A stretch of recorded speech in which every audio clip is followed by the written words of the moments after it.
Alright, what is going on, everyone? Welcome back to the channel and welcome back to another story/rant video with me, the homie G. This is episode 2, and today, guys, this story is going to be in regards to my very short and brief tenure with working for Amazon, if you can even consider it that.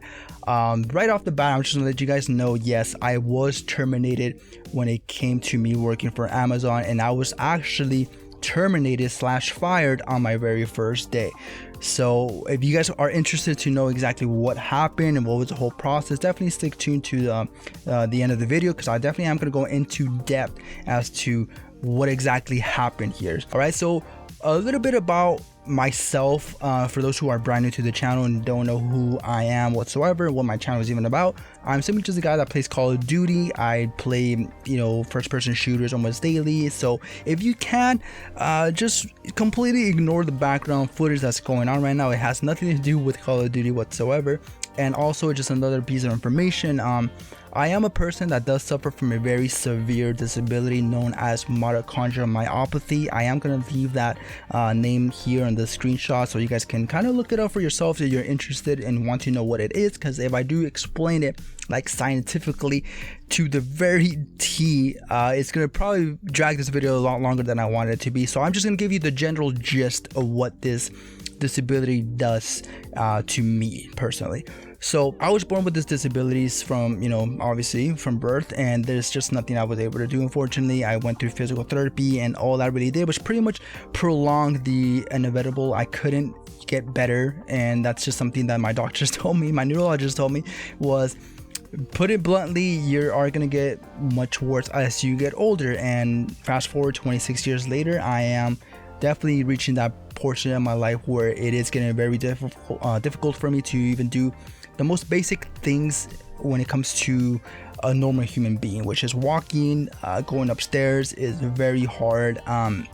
So what neuromuscular, or what mitochondrial myopathy basically is, it's under the categories of neuromuscular dystrophy or neuromuscular disorders. It's under that same family. It pretty much just attacks the cells and the energy that produces the cells that connects to your brain, which then gives you mobility and strength and all that. And pretty much I don't have sufficient motor function, so it pretty much affects my body, and I can't do a lot of things. I can't carry more than 5 pounds. I can't carry anything over my head. If I fall to the ground, I probably am going to require the assistance of another human being to help me up. I've fallen and I can't get up.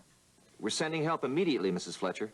Or a pretty flat surface where I can launch my body and pretty much pull myself up from the ground that way, because there's no way I will be able to get up like a normal person. Say for you, for example, if you go to the ground right now, you could probably get up from the ground in like, what, 3 seconds?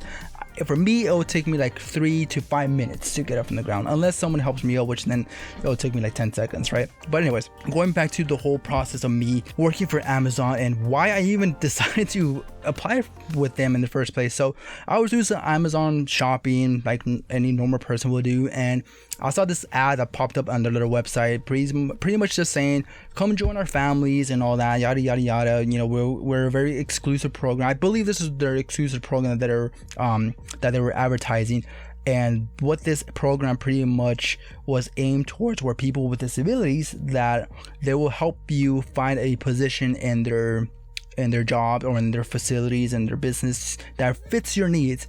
And I saw the pay of it, and it was $1,650, I believe, with a $1,000 sign-on bonus if you can last more than 6 months. To me, naturally, that sounded great, especially if it was an inclusion program that was more specifically towards people with disabilities. I was in, this sounds great. So I went ahead and I took the bait, and I went ahead and applied. It was via their Indeed program. I believe I just looked up Amazon jobs / disabilities, and that was the first thing that popped up, and I went ahead and applied. So the whole application process was very quick. It was too quick, and it should have raised some red flags, but I didn't catch them on early on. But basically, when I applied, I would finish the application, and literally 2 hours after that, I got an email saying that I was hired, and it was all based under a contingency that I can pass a drug test and a background check. So I haven't done any drugs since I graduated high school, which was around when I was 17 years old, and I haven't done anything illegal ever.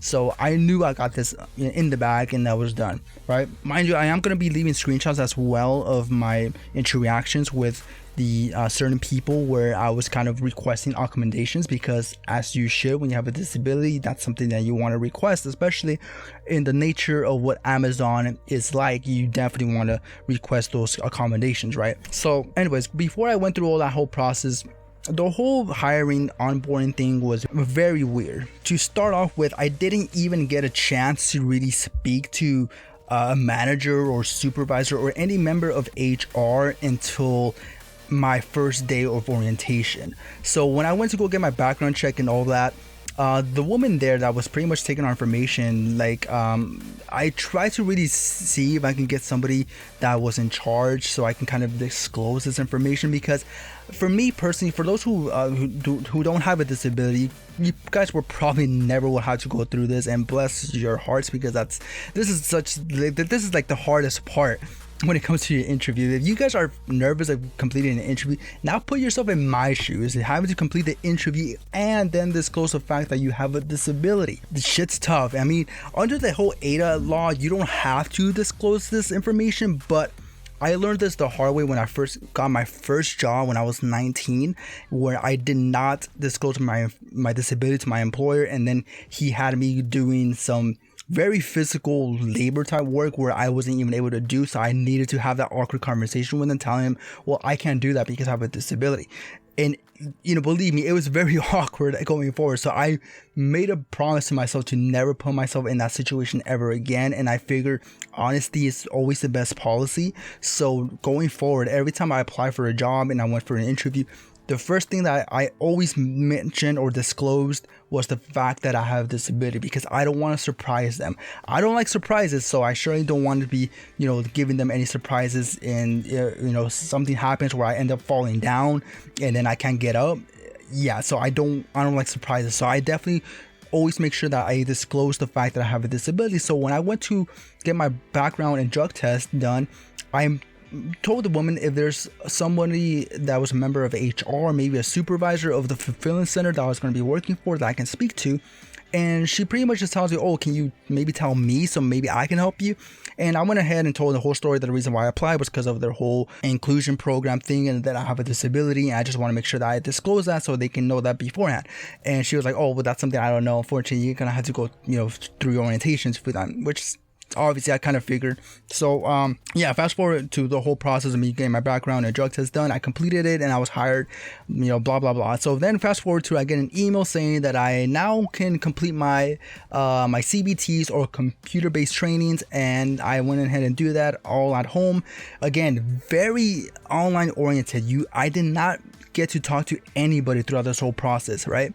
So I finished the whole CBTs, and then after that, after the whole computer training, they tell you to download this app called A to Z. So this app is pretty much where you can see your schedule, you can swap shifts, you can pick up shifts, you can request times off, you can check your time and all that. You can even choose to resign through this app, which I thought was pretty funny for those who are introverts and antisocial and don't want to have that awkward conversation about wanting to quit. This app definitely has you covered, because you can pretty much just quit on the app. So I thought that was pretty funny. But anyways, once I got the whole thing down, everything was pretty much good. It was going pretty smoothly, and I thought to myself, man, if this is true, man, Amazon has their shit together, because this thing is quick, man. Like, you're going fast and fast, so I thought it was pretty cool at the time. So anyways, fast forward to orientation day, right, man, I believe this was around it was around midnight, and I want to mention that I did pick up the third shift. So what that meant was I was working from 1:45 a.m. to 6:45 a.m.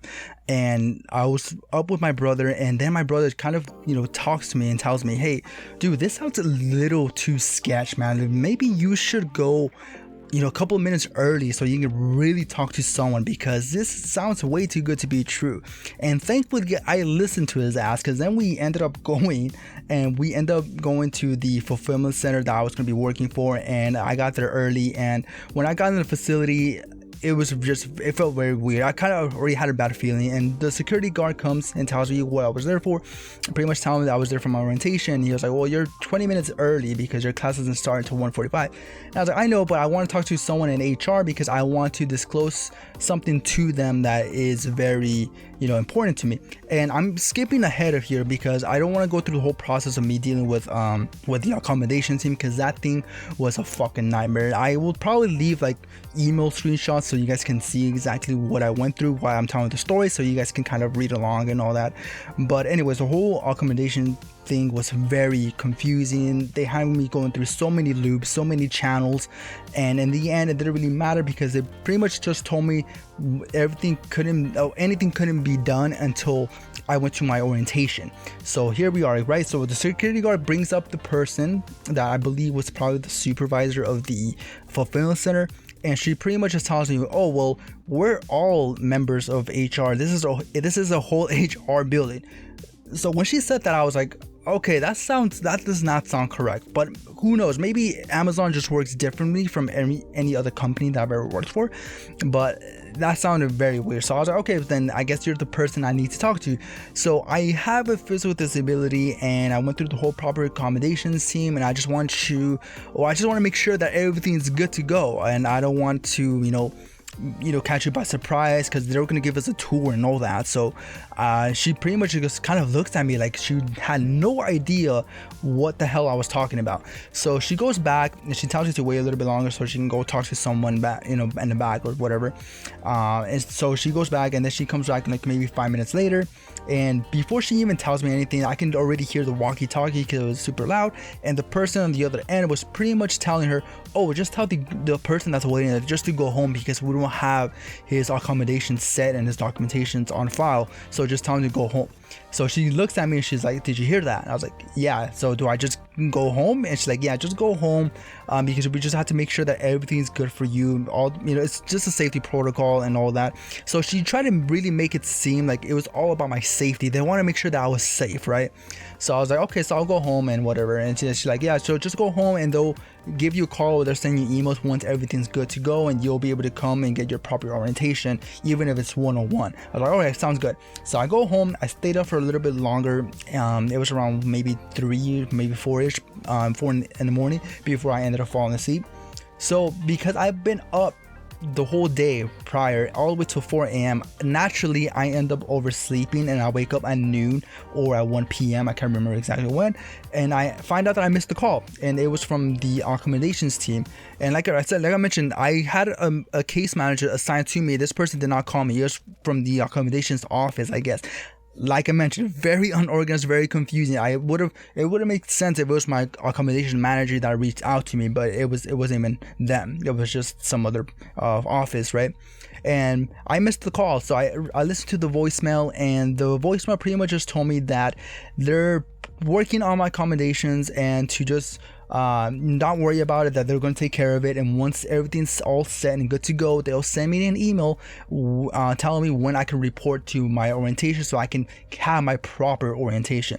And the way the voicemail kind of made it seem, it made it seem like I didn't have to call them back. They kind of made it seem like, don't call us back, we'll just send you an email, and just be on the lookout for that email, because they didn't tell me, oh, reach back to us if you have any questions. None of that. They didn't tell me to call them back whenever I hear the message. Nothing. It was simply just, don't worry about it, we'll send you an email. That's it. So maybe this is where I made a mistake by not calling back, but I will admit to you, I didn't call them back because I was under the impression that they were going to be working on my case behind the scenes, and I was going to just get an email going forward. So I was fine with it. So fast forward like 2 days later, I ended up getting an email, but it was an email of termination, pretty much letting me know that I was let go. I tried to call back, trying to get some answers, exactly wondering what exactly did I do wrong. Was it because I didn't show up to orientation? I don't know, but every time I tried to contact them, I went straight to voicemail. I even tried to reach my case manager, my accommodations manager, excuse me, trying to get some answers from them. It's like, okay, so I was pretty much fired. So what happened here? Didn't hear anything back. Since to this very day, I haven't heard anything back from them. So I was pretty much just ghosted, and I was fired from Amazon before I was even given a shot. So yeah, that's pretty much the story here. And hopefully I don't know, hopefully I didn't drag this video too long, and hopefully it made sense with all the screenshots and everything that I posted on here. But yeah, man, if you guys are thinking about working for Amazon, this is more specifically towards people who have disabilities. You might want to reconsider, because this company, it just doesn't seem like they have their shit together, and it might have just been my state here in Arizona that just was very unorganized. Maybe you might have a better chance, and maybe you might have a fulfillment center or a manager or a accommodation manager that actually gives a fuck about you, that will actually help you out. Because the one that I got could not care less. They literally could not care less about my case. Every time I tried to talk to them about it, they were just like, yeah, okay, yeah, I'll have it written down, and they'll have it in their file once you go to orientation. Literally like that, very cold tone, did not give a shit. And yeah, man, so that's pretty much my rant here, my second episode, me working for Amazon, my very short tenured, very disheartening, very demotivating, very hurtful as well, because you guys have no idea how hard it is for someone with a disability, a physical disability, a very severe one, how difficult it is to find a job, and to go through all those hoops and go through the whole process and get to finally get to the first day after you've been told that you got hired, and then just be fired the very next 2 days afterwards, even though you didn't even get a chance to even show your worth. It's very disheartening, man, very discouraging. So yeah, guys, hopefully this episode and this rant opened your eyes to how shitty Amazon really is towards workers with disabilities. Yeah, hopefully this opens your eyes to a lot of things that goes on in that building. And this is not the first time this company has been under fire or under scrutiny. There definitely have been multiple times where they have done very shady shit.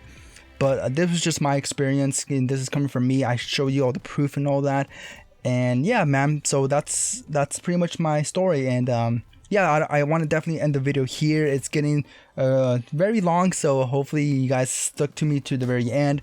Again, my name is G. If you guys you guys want to support the channel, and even though you're not into gaming, if you could just like this video, and helps me out with the YouTube's algorithm and all that. And for those who are my subscribers and are just in here for the Call of Duty content, if you made it this far, I appreciate you and everyone's time for sticking to the very end of this video. Hopefully you guys enjoyed this rant story. I will be making another one soon, so if that's something you'd be interested in, definitely consider subscribing. That will definitely mean a lot to me. But with that being said, guys, I will see you all on the next one. All right, peace out.